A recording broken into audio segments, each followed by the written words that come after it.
Welcome, everyone. This is Mayor Steve Haggerty. You are joining our last in a series of discussions about policing in Evanston. I'm really excited about today's panel that we have together, and it involves three Black youth here in Evanston that have grown up here in Evanston. One's a young adult, that's Dewani Greenwell. One is Ian Beatty, who is now at ETHS, although I guess e-learning, so great to have you, Ian. And then Trey Wright, who's also at ETHS and is the rising junior there.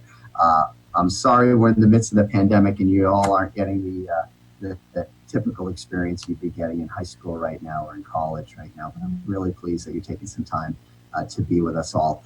I want to have an honest conversation about being young and Black and living in Evanston and living in America at this time, with your experiences with the police and what it's like to be, a Black young adult or youth and that experience, whether it's been a good experience, bad experience, or just a relatively different experience, right, from a young white youth or young adult or even an older white person like me or older Black person potentially. So I think we're in for a good conversation.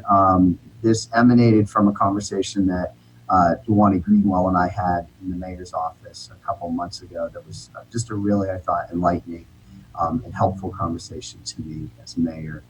So what I thought we would do is we'll start off with you, Dewani. And just so everybody knows, this is live right now on Facebook and on Channel 16, the local station. If you're watching on Facebook, we welcome any questions that you have. Patrick Degman and some of the other city staff are working behind the scenes, and they'll feed the questions, and we'll try and get those to the panelists today as well. So Dewani, if you could just start off and let's just talk about what your encounters have been with the police in general. Let's just start with that, because you gave me an example. Say, Steve, I'm at this age. This is how many interactions I've had and all that. I think that would be great for the viewers, and just give the viewers a little background of where you are right now and your background a little. Okay, so I'm from Evanston, Illinois. I mean, I've grown up there my whole life. My mother and father are David and Dale Greenwell. I think growing up in Evanston was a very unique experience. I wouldn't trade it for the world. I liked my experience growing up there. I think that the schools were great. ETHS really prepared me for my college and academic career, which now I'm in Philadelphia, and I go to Temple University. I'm a senior, so about to wrap up last year home stretch, so I'm excited about that. I think my experience with police in Evanston has been mostly negative, and I'm not happy to say that, because I wish the interactions with police and specifically young Black males would be better, but I think that's just not the true reality. So, of course, I think a lot of people know about me getting racially profiled, falsely arrested in middle school. It was kind of a bigger case that people knew about, especially because my parents sued the city over this. So I'll just tell you a little bit about that story and kind of clear the air on that. I know maybe it was, circulated around, a couple articles, people talked to me, asked me about it, but, I'll give you a quick summary of the story. So I think it was when I was about in 7th grade. It was time to go back to school. So we were back to school shopping with some of my friends. We went to the mall and we took the bus to the mall. Back then, we didn't have like cars or anything. So we took the bus to the mall. When we got off and we had all our bags, I ended up dropping my wallet when I got dropped off along Oakton. I think it was around like Oakton and Oakton and Maine, I believe. So I got dropped off around Oakton and Maine, some of my friends, and crazy enough, we realized we left our shopping bags on the bus. Isn't that crazy? So we ran after, like, oh my God, like, you know what I'm saying? Like, we left our shopping bag on the bus, like literally out of a movie. And during that process, I dropped a bunch of things out of my bag, and they kind of scattered along Oakton in the grass, and I couldn't find any of those things. So the next day, I went to go back and try to find my stuff, right? So I asked one of my friends at the time, Roman, good friend of mine still, to help me look for stuff. We go over to Oakton, we look for a couple stuff, but we can't find the wallet or any of the main things that we lost. So I tell Roman, we'll meet back up in an hour. I'm going to go home, change, blah, blah, blah. I'll see you later, right? So I hop on my bike at the time. We're on bikes, of course. We don't have cars. I ride down, I believe it's Wesley Street, and I noticed that a police officer is tailing me. Now, I didn't do anything wrong, so I don't think anything of it. I'm just keep riding. I get to Oakton Street. The cop is still kind of like following me, but I'm on a bike, so I cross the street and take a right onto Oakton. I think there's some oncoming traffic, so that cop can't turn immediately. So riding my bike right parallel to Shoot Field. If you know Shoot, there's a big field. I'm riding it right parallel on the sidewalk. And a common shortcut I use, you know, because I'm in the South and I'm right next to Shoot, I went to Dawes, is I cut through Shoot Field to go to my house. It's a quicker way. So I used the bike, cut through Shoot Field, get all the way to my house, put my bike down, touch the fence. Two plainclothes officers ran out of nowhere, said, put your hands up. What's your name? What's the address to this house? Blah, blah, blah, and put me in handcuffs. And of course I'm confused because this is my house. This is my own house. I'm on my own property. And two, I also didn't necessarily know who these guys were at first because they're plainclothes officers, of course. So I could have thought they were anybody, but you know, quickly I realized they're police officers. And then they put me in handcuffs and lead me out to the front of the house. So I'm thinking, what did I do? Like, you know what I'm saying? All I did was ride my bike. All I did was put my bike down, put my hand on the fence to put my bike up like I always do. And now 6 cop cars are swarming my house. So I'm thinking like, man, it's almost like that feeling of like, it's something so absurd that like you almost start to go back and think, maybe I did do something wrong. Like, maybe I did mess up, but I know for a fact, obviously I didn't do anything wrong. So I get not arrested. I get placed in handcuffs. They bring me out to the front of my house. And now at this point, neighbors are out. Everybody can see. Very embarrassing experience for me, honestly. And they're doing something called a show up, I guess. And from my understanding is some cop car drives by with the person or the victim of the crime, and they're supposed to identify if I was the person or not. And, you know, they didn't identify me as the person who did whatever crime. And then after everything, police were just like, oh, didn't apologize, didn't do anything, didn't say sorry. My mom's out there trying to like, you know, reason with them, and they're trying to paint her as like the angry Black woman and be like, oh, calm down. But like any mom would be upset if, you know, you came to, they saw their kid arrested in handcuffs and he didn't do anything. So I thought that was interesting. And the interesting part about that is they got the Black officer to talk to my mom, you know, to try to settle her down. Like, you know what I'm saying? Like that was going to do anything, or like, you know, they would get a better result from that. Like, no, like my mom is, you know, clearly upset about that. They leave, no apology, no anything, no, I'm sorry. So after that, I feel like that was my first like real negative interaction with the police. It happened in middle school. And it just, again, the crime I guess that they were showing up for was someone's house had been burglarized. I don't think they ever ended up finding the suspect who committed the burglary. The worst part about it all, of course, is that the description that they put out was for, I guess, a 6-foot Black male with a light or gray shirt or some sort of shirt and dark cargo shorts. Now, the only thing that matched on that description was dark cargo shorts. I had navy blue shorts on, right? Everything else was out of the range. So it was supposed to be an older male, 6 foot above, like only thing that matched was the dark cargo shorts. So again, I feel as though, any black male in that area was fair game. And that's a problem. That's a huge problem, because if you're not going to follow, if you're trained as an officer and you're not going to follow the description of what's given out and just try to fish for, anybody in the vicinity, or, oh, he's a black male, he looks like he's riding his bike away from the scene of a crime. It's completely not true. You know what I'm saying? So I think officers have to use better discernment. And I think that was my first negative experience that really changed my perception of the police. So I hope that wasn't too long-winded. No, I appreciate you sharing that story.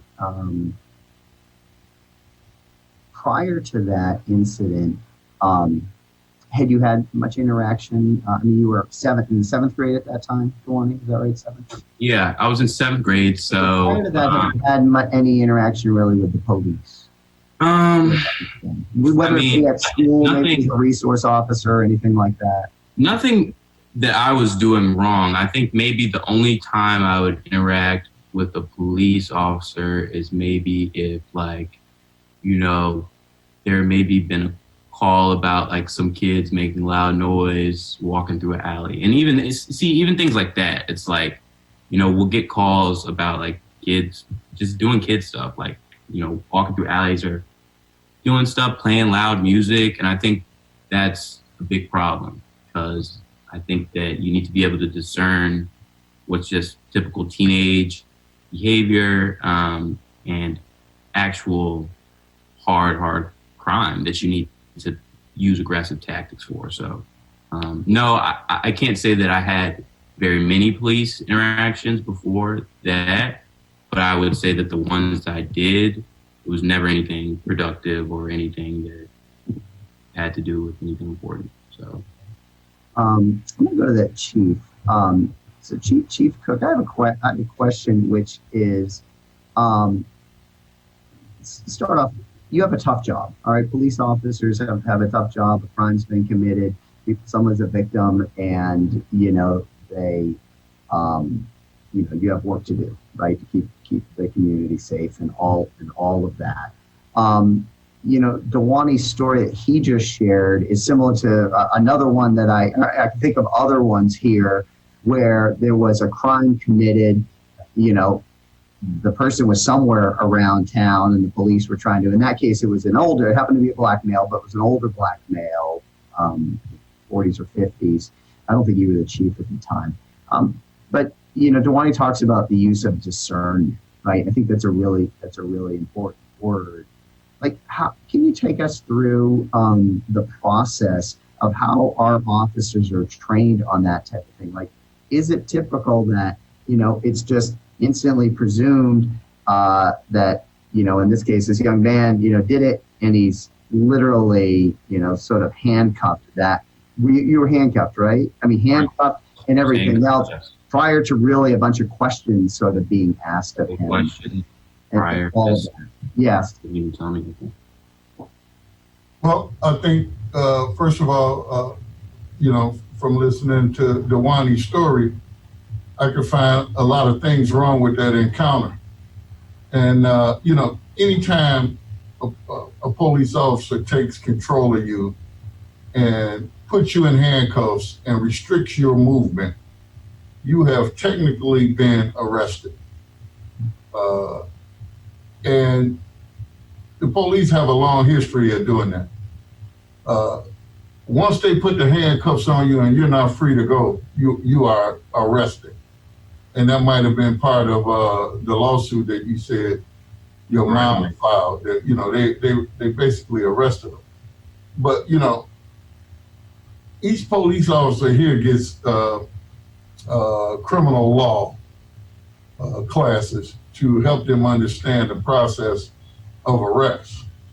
And before you have any type of restriction of a person's movement, you should investigate it by talking and trying to find out what the young man was doing that made you think, other than just that one little piece of clothing that he had that matched, that would make him the description? You know, that's basically fishing. You know, what if the person had been mistaken and said, yeah, that's him? And then they're going to arrest him, take him down to the station. That's how a lot of black men get sent to prison in a way when they have not even committed a crime. And we all know that that's a problem in America, and it's been a problem. So they should be interacting in an investigatory way, trying to find facts, talking to the young man, verifying what story he gives prior to putting handcuffs on a person. You know, so, you know what, I think that was wrong. And you know, I wasn't here when that happened, but I can understand how you feel, Dewani, about that situation. And I take the time right now to apologize to you and your mom and dad for what they had to go through in order to clear your name. Thank you. And certainly, I would like for police interaction not to generate civil liability. So, you know, it's a constant re-education of the police officer. It's a constant monitoring police officer behavior so that eventually we won't have any of these type of situations. Chief, why is it that, listen, we all can make mistakes, right? Hopefully they're not lethal, deadly mistakes, but we can all make mistakes. And when that does occur, like it sounds like, you know, it did in Dewani's case, or I'm even thinking Lawrence Crosby, which again, you weren't here then. Why is it hard to say, hey, I'm sorry, you know, we made a mistake, here's what was going on, and we thought you fit the description, and I'm really sorry about that. Or in the Lawrence Crosby case, it was his own car. You know, once we run all that and we realize, oh my God, this was this young man's own car. And again, that it was called in by somebody, said, I think that he's stealing this car. And of course he wasn't. Why don't we look at that closely and just say, hey, you know what, we're going to drop those. We arrested him and we shouldn't have. Say, hey, you know, we're going to. Ultimately, right, the judge threw that out in that other case. But we put that person through a lot more than just the traumatic experience of that moment. Well, you know, when you have these type of situations, you know, the cops tend to get in a groupthink where they're trying to justify their actions, when in fact, if they could step outside of the situation and view it just as a regular citizen, they'll see that that behavior was inconsistent with standard police practice. And when you have a situation where you have something that's inconsistent with standard police practice, if you, at some point in the immediate future, like in Dewani's case, get his parents in, get him in, explain what happened, and personally apologize. And even if it became a legal situation, maybe you could offer them a settlement. As in Mr. Crosby's case, you know, if somebody had reached out to him and said, hey, we sorry, we made a mistake, maybe they could have offered him a substantially less amount to make amends versus paying out $1.5 million or $1.25 million. Anyway it goes, you know, that's a strike against the public, you know, where we creating damage to public, to the people who we serve. And that's what we don't want to do. We want to be able to reach out, admit fault.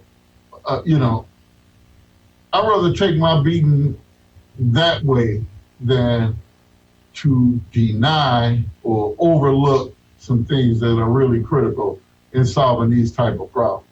Right. They're going to happen, but my job is to look at them in a way that's objective.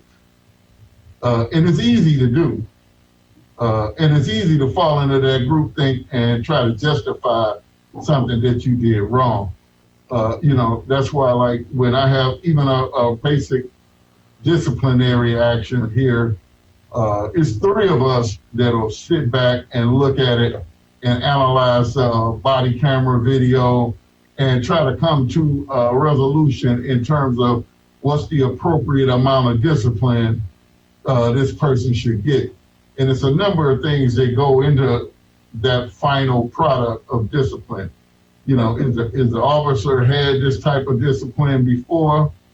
Do we see anything unbecoming of this officer in the past? And if so, then, that you compound it or add, I don't have to start at the basic level of discipline and the progressive discipline arena. If it's so egregious, I want to make the officer understand that, change needs to happen immediately. So versus giving a written or oral reprimand, I may take it up to a day suspension if it's appropriate. Thank you, Chief. Just for the viewers, because you mentioned the Lawrence Crosby, I think a lot went wrong with Lawrence Crosby, from the person that called it in to the situation on the scene to after the fact of it getting involved in politics here, and that video being FOIA'd and released, and that wasn't something that young man actually wanted, and because of that, I think legitimately so, he says this has caused more reputational damage to me than even the stop, because the video is now out there and has been seen 5 million times, and that's a discussion for another day, probably, about these actual videos and the release, and should the either the victim, the suspect, or anything have any say in whether this is released or not. But that's for another day. But I think that's an interesting, actually, topic. I was going to turn actually to Trey next, and here he comes back on, because I know Trey has to be off at, I think, 12:45, and I want Trey to talk to us about his experience with the Evanston Police Department. And Trey is part of the Officer and the Gentleman Academy, and he's going to talk about that. But I'd be interested, Trey, too, with you sharing, what your experience was with the police, if any, prior to becoming part of that, mentoring group, and share with people that. Let's go in that direction for a bit, and then I'll go to you. Okay. I personally have never had any real interaction that involved me getting arrested or pulled over with like a bad experience with Evanston Police Department, but I can speak that there are good police officers in the EPD. But as far as like any negative altercations or any minor infractions, anything, I've never really been through that, so I can't really speak on that. But yeah. Trey, how do you think youth are treated differently than adults by the police? I feel like because they are youth, they still have a chance. So I feel like police look at it as, if we can hurry up and crack down on this person or this youth or this minor, we can stop them from becoming an adult, like an adult troublemaker. So I feel like sometimes it kind of goes too far, and some people stop caring about what's really important. They just want to, like, I feel like kind of not terrorize, but like kind of inflict their power on them. So I feel like it's kind of like, I don't know, it's kind of 50-50. Have your parent, we read a lot, and Black friends that I know who are parents, talk to me about having, the talk with their kids about the police. And I'm curious if, your, parents have had that conversation with you, Trey, and what that, if you would be willing to share what that conversation, Of course. By me being a young male, especially a young black male, that conversation was kind of like always like it's always been had like in my family. So I go out with my friends a lot. So like I'm not always at home. Like I'm out sometimes. So my mom, like we go through everything, like the do's and don'ts of like what to do if I do get pulled over if I'm with friends, or if like don't be the main thing she tells me is not to be hostile, like make myself like let the police officer know that I'm calm and I'm not trying to like antagonize myself.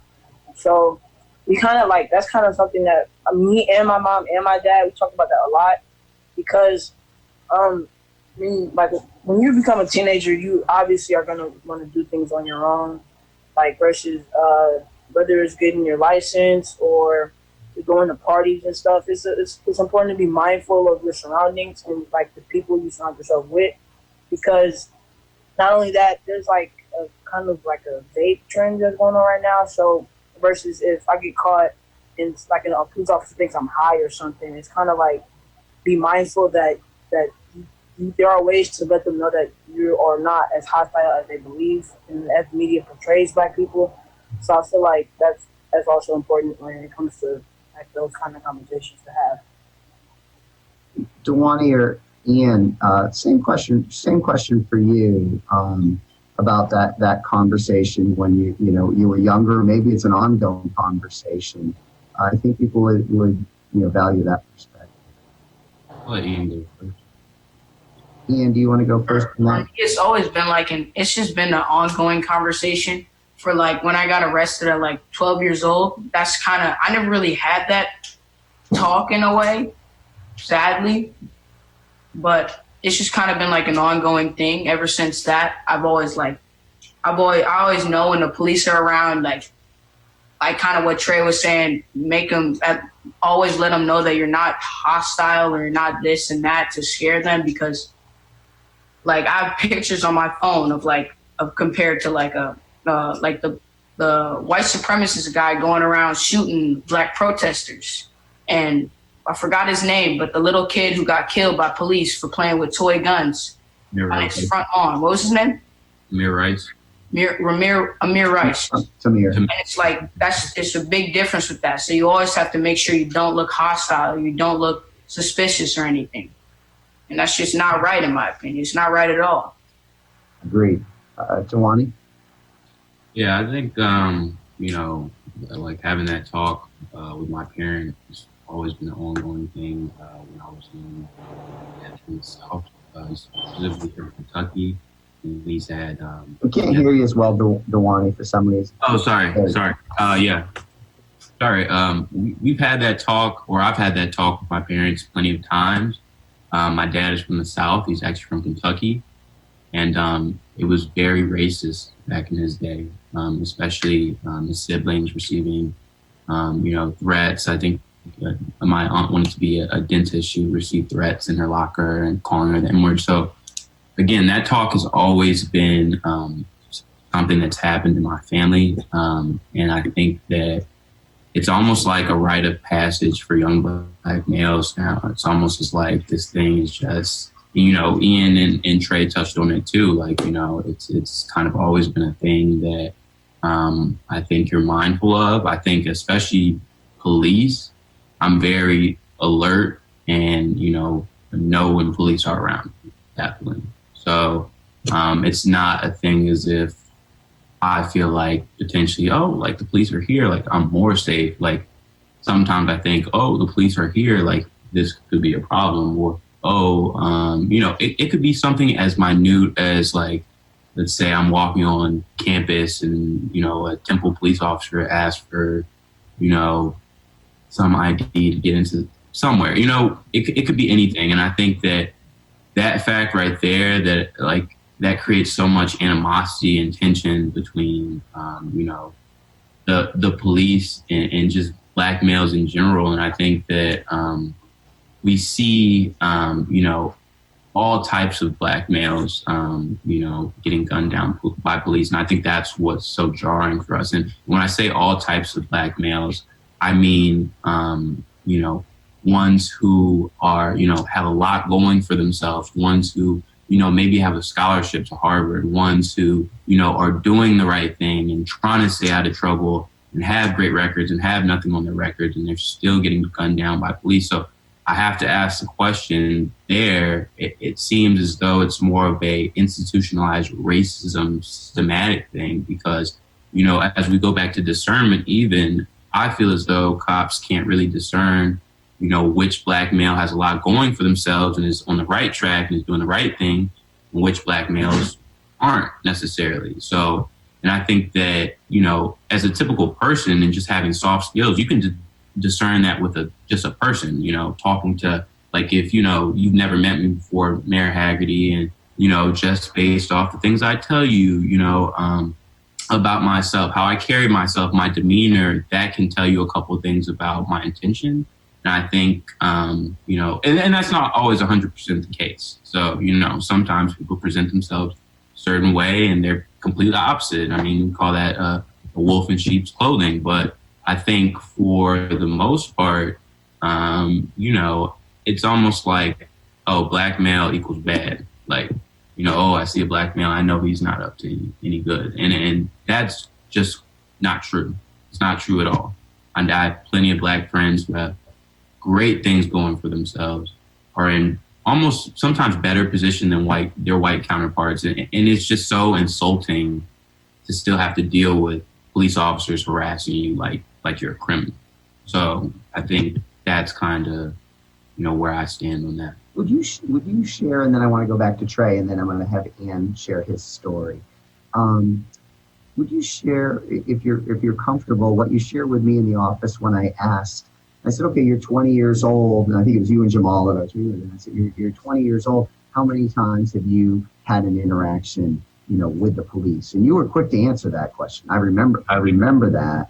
Yes. So I'm 21, about to turn 22. I've definitely had over 10 plus, 15 plus interactions with police. Never resulted in any, real arrest or any, traffic violations, what have you. I have no traffic violations. So I think one time I remember this one case. Can you speak up a little? All right. I remember this one time, I think I was with my friends and we were driving to drop one of them off before curfew. I think our curfew was 12. We're in high school. And we're driving on, I believe, Green Bay Road on our way to the north end. And all of a sudden, I'm doing nothing wrong. The police pulls out of nowhere and just lights me up, like, you know what I'm saying, pulls me over. And I'm thinking, like, okay, what could I have possibly done wrong? He comes up to the window, says that my, I think the illumination light that lights up like the license plate is out. So I'm like, oh, okay, maybe I should get that fixed. I'm reasonable, non-hostile. In turn, he lets me go, right? But then when I get to drop off my friend, I check the light and it's on. So it just seems like, okay, were you looking for a reason to pull me over? Were you looking, you know what I'm saying? Did you think I was somebody that you were looking for? Why do I need to be subject to that type of harassment when my white counterparts aren't subject to that?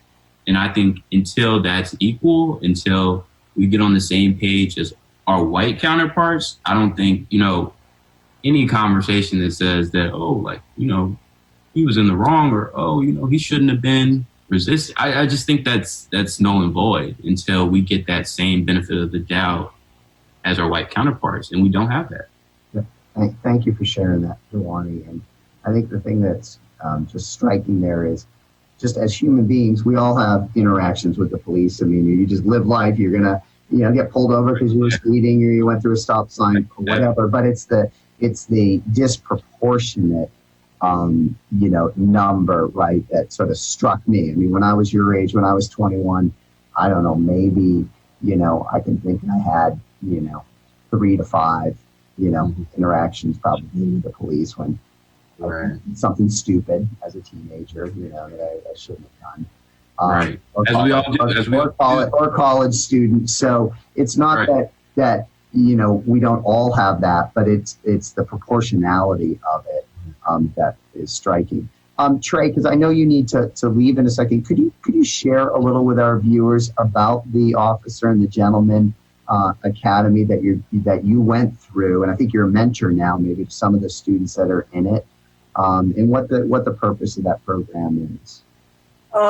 So in middle school, back then when I was in middle school, Adrian Harris, Brian Harris, and Officer Adam Howard, they made a group so that young black men can be mentored by older black men, and like they taught us like etiquette, because in middle school we were kind of like wild a little bit, so like they kind of like taught us like how to be a gentleman, pretty much. It's like officer and gentleman. And then my 8th grade year, I think that Officer Howard took over, and then like it became more. So like after that, like we kind of just went through like we got financial literary classes. We got like we met like a bunch of people. We met you, of course, to teach us like there's a better way to do stuff. So like after that, it's kind of like just a class, like a mentorship. So like there's a lot of kids in the program, like their father's not in their life, and so that kind of helps. Having Officer Howard to be there, like be at our graduations, at our games, or that type of stuff, it kind of helps. So I feel like it's there to fill the void. It's because like Officer Howard and like the mentors are kind of like the big brother type people like in our lives, and like if we need something, we always know that we can always count on them, and we try it. They reward us for good behavior, and it teaches us to keep your grades up and be respectful and stuff like that. So when I said like sophomore year, junior year, like all the upperclassmen, we kind of become like the student mentors. So like we kind of teach like the newer kids what to do and what not to do. So yeah, That's great. I've watched you grow up to be a great young man. I mean, I remember when you were in that program, like you mentioned several years ago, Trey. Let's turn over to Ian. And Ian, same question that I started Dewani off with. Can you tell, give a little background just for the viewers and of yourself, what your grade, what grade you're in, if you want to share that, and then any encounters. I mean, obviously there's the big encounter. I don't know if there have been any others before, after, anything with the police department, and just your perception of being a young black youth, in America right now. My first encounter with the police was it was always when I always grew up, it was always like, oh man, we don't like police. It was just me being a stupid kid. I heard I just knew, all I knew about was the civil rights movement and racism and police beating on protesters and stuff. So I already looked at police as oh, it's police, steer clear. That was always something for me. But when I was 12 years old, going in 7th grade, hanging out with a bunch of friends, and they just happened to be all black, and we were all we were all making noise, and apparently people were complaining, and then the police came, and it wasn't juvenile police, police who specifically deal with kids. It was adult police officers, and they came and they were cussing at us and stuff, and get your shit and get out of here, blah blah blah. And we were what? Y'all gotta chill. We were just chilling, hanging around, literally just hanging out. And I was at the Burger King, and then me and my 2 friends were on a bike. One of them was driving the bike. I was on the pegs. My other friend was on the handlebars. And I was hey, let's go to Starbucks. We were at Burger King. And we went to Starbucks, and he just ran. He didn't even look. He just ran right across the street on the bike, drove right across the street with a couple cars stopped and honked at us. And I was dude, what are you doing? We could have just got hit by a car if they didn't stop. He was man, I don't care. I was whatever, dude. And then we go into the Starbucks, and we're just joking around and stuff, just being kids. And I was just going in to get a water, sugar water. That's what I used to do because I didn't have any money to pay for anything. I just go downtown and just mess around. So I just go into Starbucks, get a water, and then pour like half the gallon of sugar in it and call it a sugar water. And I did that, and then all of a sudden, like I forgot if I can't remember if they came in or as soon as I came out, they were like, "Come with me." Oh yeah, one of them came through the door and was like, "Come with me," and I'm like, "What?" And then my friend who was driving the bike was in the back of Starbucks, and they saw him too.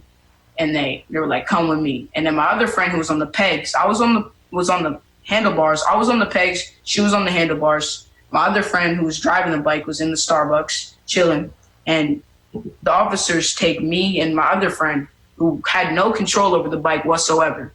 And they were like, "Come with me." And like, or like something about like, you just ran a red light, blah, blah, blah.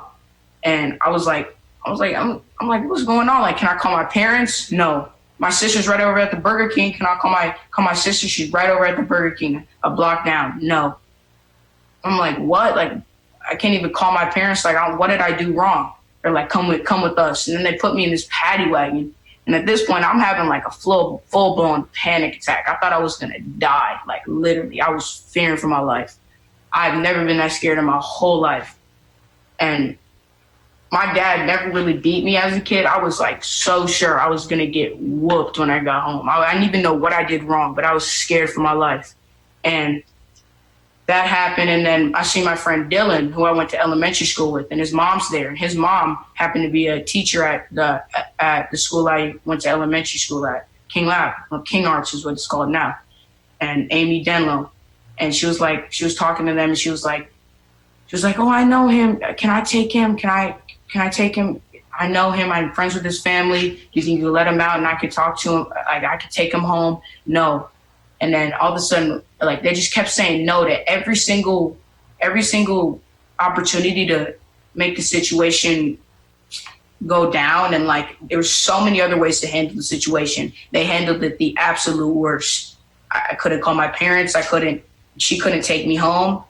I couldn't call my sister. I was just stuck there. And then everybody's surrounding the paddy wagon while me and my friend are in the paddy wagon. She's on one side and I'm on the other. And I couldn't even stand up. And it was like really scary. And then word got to my sister that I had been arrested. And she's coming over and she's like, my brother's like 12 years old. Like, put me in there for him. Like, she's yelling at him. Like, why is he in there? Why is my 12-year-old brother in the paddy wagon? Why is he getting arrested right now? You tell me why. Like, what is going on? And then they're like, oh, your sister's freaking out. She's doing the most. Da, da, da, da. And I was just so confused on what was going on. I was like scared for my life. And then she ends up like yelling at them, which she had every right to yell at them because it was some BS. They had no reason to arrest me whatsoever. At the most, they could have called my parents and went, "Hey, your child almost got hit by a car." When I really did it, all the cars there was 2 cars. They stopped and just honked at us. I'm like, what the hell? That's literally all that happened. So I get taken to the station, and then I'm there, and I had no clue what I did wrong. I was just scared to go home because I was like, I just thought I was going to be in the most trouble when I got home, and I had genuinely no clue what I had done wrong whatsoever.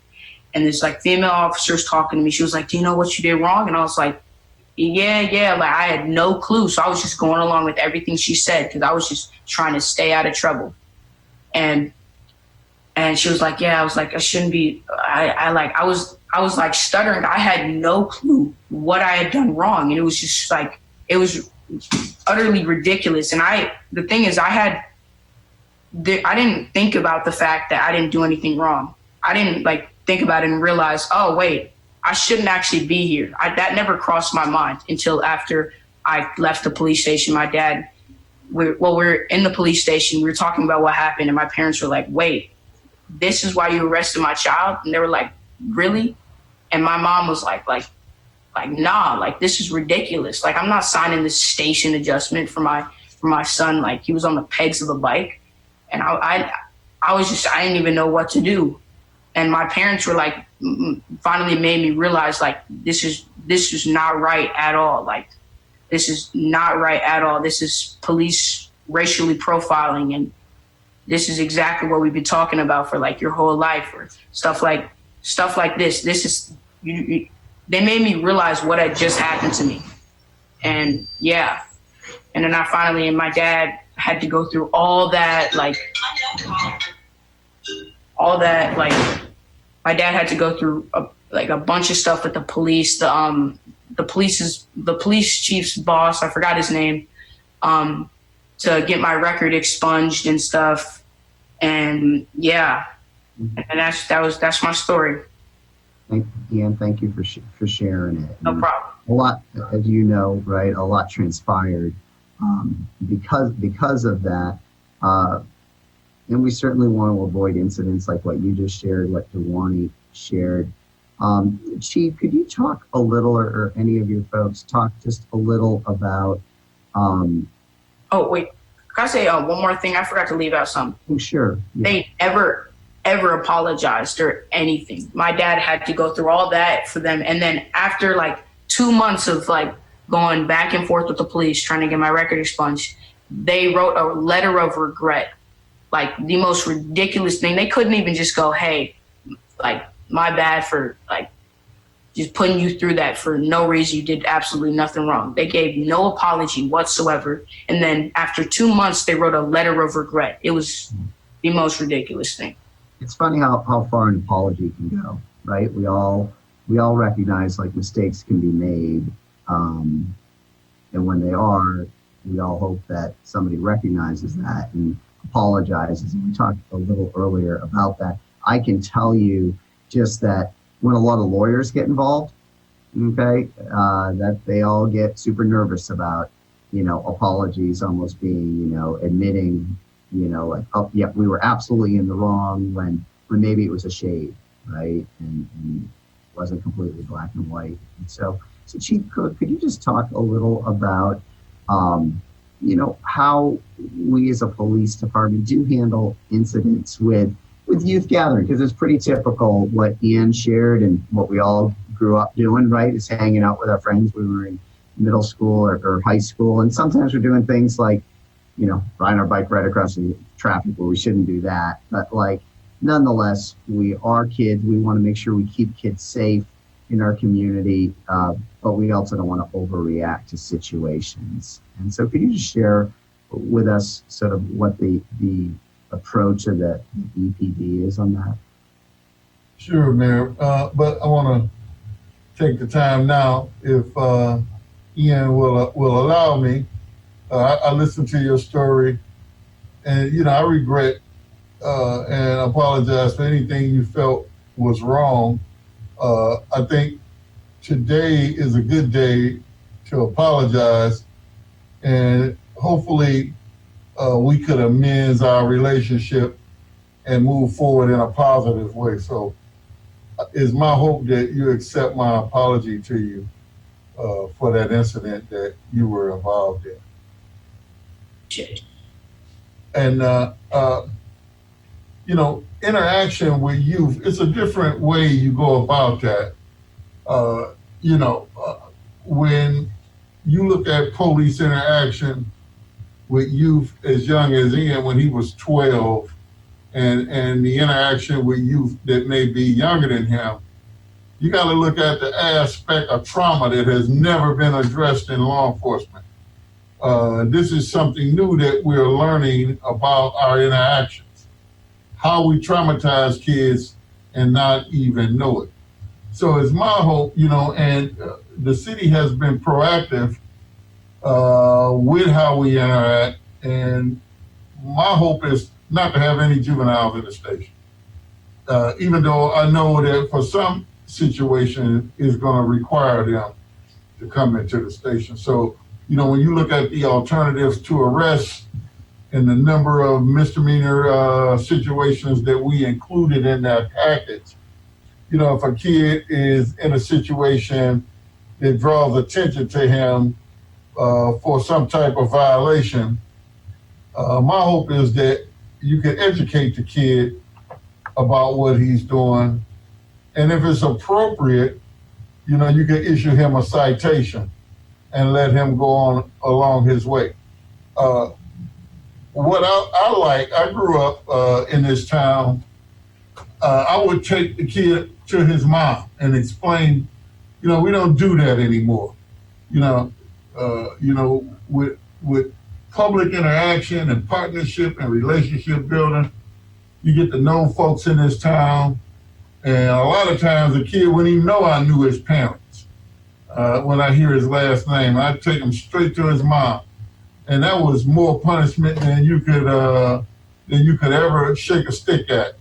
Versus, it's historically, we've had a lot of youth destroy their reputation and their criminal history by arresting them at such a young age.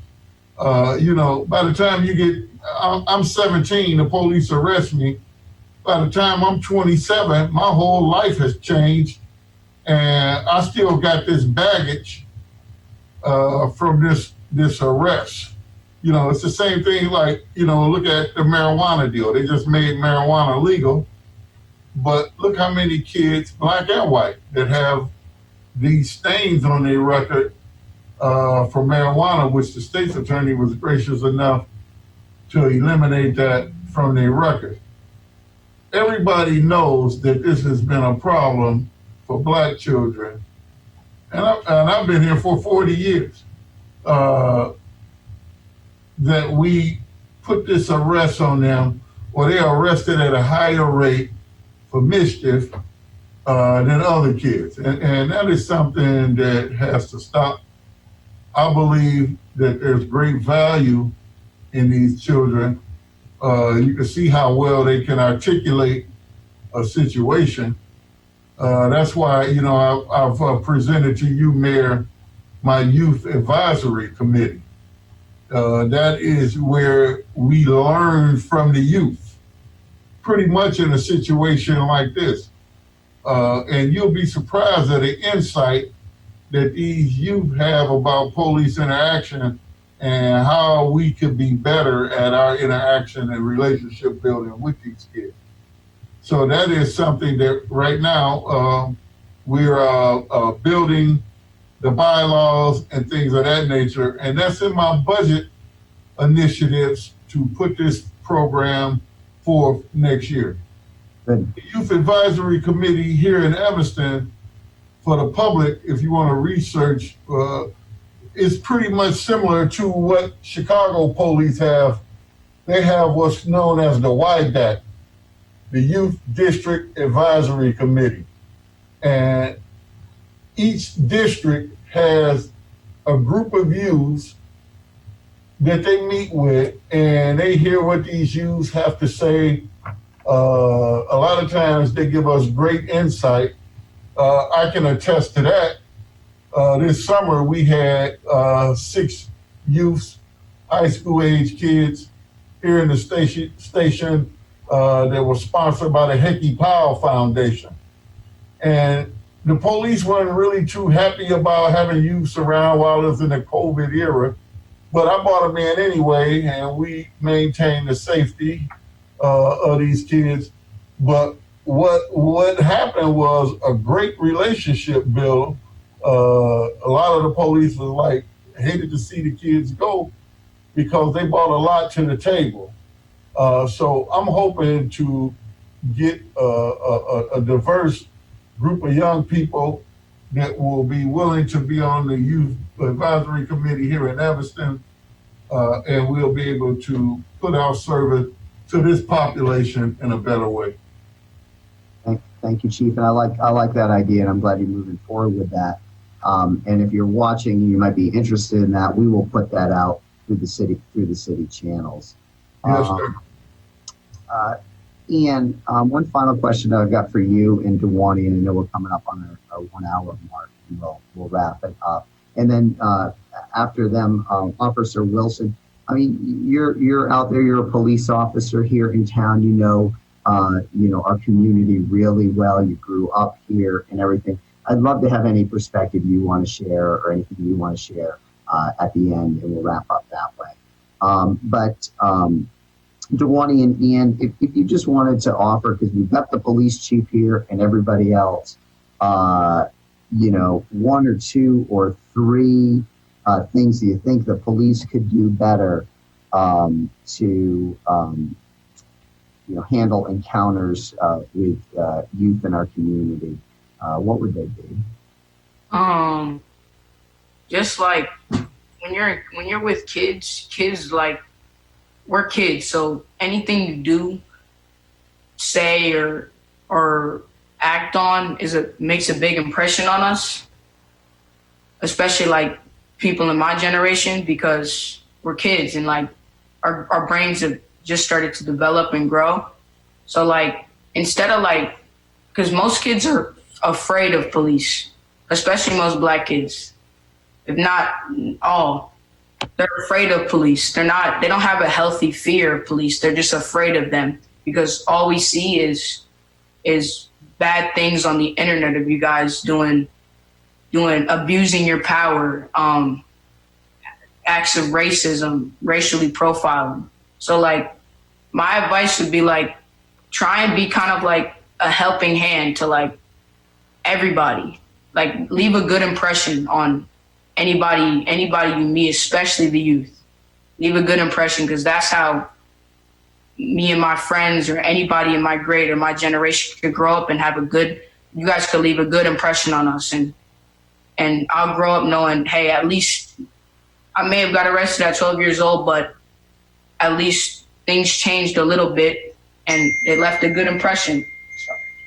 They left at least a good impression at the end. And I know, like, I worded that badly, but like, just leave a good impression. Be like a helping hand instead of like the big bad police that people are afraid of. Yeah, that's my advice. Thank you, Ann. Good advice. One. I would say I think the most important thing here is empathy, and I think putting yourself in the shoes of a 13 or 14-year-old nowadays, and even thinking back to when you were a 13 or 14-year-old, and what are the sort of things you like to do, or like what mischief you got into. I think when you're young, everybody makes mistakes. Some are huge, some are small, but I think how the police react to those mistakes is the most important thing here. So going back to using discretion and things like that, I think that the police's tactics have historically been very aggressive with youth. And especially in a place like Evanston, I just don't think we need that. Maybe for some of the higher level, if a young person is doing a home invasion or robbing somebody at gunpoint, obviously use, your discretion, and you might need to use force in that circumstance. But if a kid's, even smoking weed in the alley or whatever, you know what I'm saying? It's not, you don't send them to jail. You don't arrest them. Even Ian's story, what he's telling me about, sounds just like the EPD to me. Sounds exactly like the EPD to me. Oh, you know what I'm saying? He went across the street, maybe, caused a little bit of a traffic blip.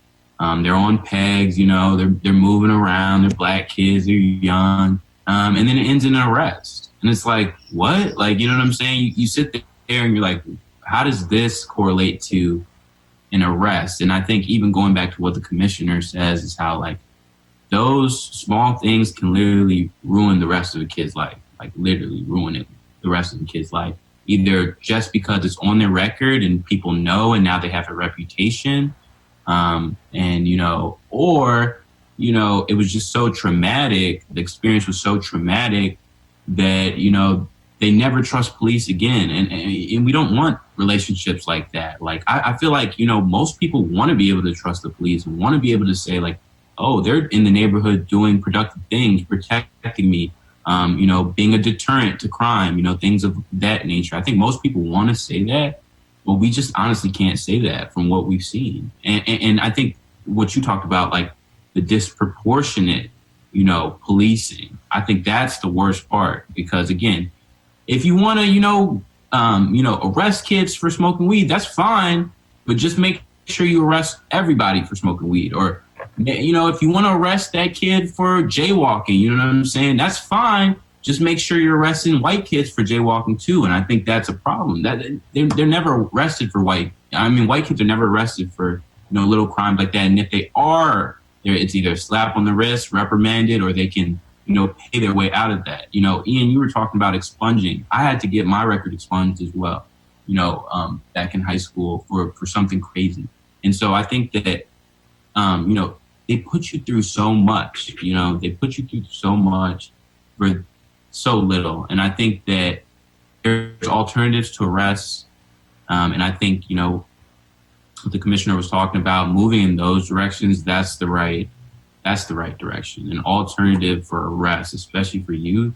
Youth are the future. You know what I'm saying? You don't want to mess up, their career, the rest of their career, especially at a time when they're most fragile. They make mistakes, they're impressionable. You got social media, you got influences from everybody. You got school, you got pressure from school, you got hormones surging through your body. It's just a tough time for everybody. And I think what can make that easier is, police not arresting kids and causing these sorts of problems. So thank you. Thank you, Dewani. And we did talk about this on a prior episode of the policing series about, because of situations like yours, Dewani, and Ian's, of creating an alternatives to arrest. And so I appointed a committee a couple of years ago. They've been working with the police chief, with the Moran Center, and others here in town, so that we're taking a lot of cases that previously would go to the Cook County District Court in Skokie and the criminal court, and actually handling it here locally, and adjudicating it here. And that way we don't have records that later need to be expunged. But as part of that, we've also been another project working on expungements with them, as well as through the Youth and Young Adult Division and all the work they've been doing, bringing down significantly the number of arrests, where it used to be 8 years ago, about 800 young arrests here in town, down to 300. So we're seeing a lot of progress there, but your comments are a really good one. Officer Wilson, I'm going to give you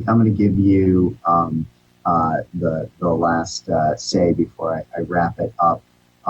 You've been on the police force for a long time. You grew up here in this community. I really appreciate you joining us today and listening to these, young Black men in our community talk about, their experience. So yeah, I'll give it over to you for. Hi, everyone. First, I want to say thanks for having this conversation. I want to speak to some of Dewani's points about kids being kids, and growing up in Evanston, we were just that. We were rambunctious. I didn't realize I was a car burglar until I started working at Evanston PD, where we used to leave Haven and take everyone's quarters out of their car to go to Snackery and get candy. So it was just us being kids. So I do understand. But my experience with the Evanston Police Department growing up wasn't your experience. I actually didn't have a negative or a positive experience. They just were. And then when I went away to Illinois State University, that was like my first experience with seeing the difference. And, our friends will be walking from one dorm to the next in a group of 10. And it's like, let's stop this group. And, this is mob action. I'm like, wait, we're walking, so it was like you have a whole frat house full of white kids doing the same thing. And that's not mob action. So, we had a Bloomington police chief tell us that, they didn't want to hire Black officers because we didn't want to work holidays and weekends. So I understand like the angst. I get it because I experienced it, but it was after I left Evanston. But empathy is exactly what all this is. And it's the only reason why, the people I work with who are good officers, this is why we'll get that, kind of respect, is because we will put ourselves in your shoes. You can't make everybody do everything in your group. We know that. Right. So it's always going to be a continual thing. But what I've learned in almost 20 years of working here is that the community also needs some adjustments, because when I get that call about the kids playing basketball, I am that kid playing basketball at Mason Park at 2 a.m. because we have nothing else to do. And so I think, why are the neighbors calling on us when they know who we are? They know where they can go and talk to our parents. So in addition to, hey, the police are here, I hate coming, but I have to come. So I think, as well as the discussion within the police department, the community needs to have a real discussion on why you're calling the police on your youth in the first place. And then having us as a responsible, liable entity to have to respond to that. So I think collectively, we need to have this talk amongst everybody. Yep. And so I will say Evanston has done the work. We're definitely not perfect, but I've been to other places and I couldn't imagine growing up in that type of, anxiety all the time. So I'm with you. I wouldn't change my experience for the world. I loved my upbringing. The police officers, the firefighters were my coaches at FAM. Now I'm a coach in FAM. So that put a human aspect to who we are. And that means I can walk up to you and be like, what up, Dewani? And you're like, hey, Tasha. And there's just nothing to it. Right. And I tell you, you're doing something wrong. I'm like, I just give you the look like, bro, you know what it is. So, right. And that's just what we need to get back to. And Chief Cook was that cop for us when we were kids. There was no bringing us to the station. He dropped me off right on 1600 block of Florence. And we felt an embarrassment that we just embarrassed the whole family because he had to bring us home. So we need to just get back to being community and stop all the politics. And you know my name and I know yours. Great. I 100% agree with that. I was going to just touch on something real quick that you were talking about is people calling the police. So again, being in a place like Evanston, I see now, especially a lot of performative activism. When I say performative activism, I mean, Evanston is a liberal place.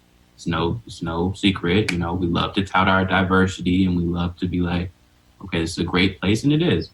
But I think, I have to ask the question as well, why are these people calling the police on these young Black males in a place like Evanston that claims to be so diverse and claims to be so accepting?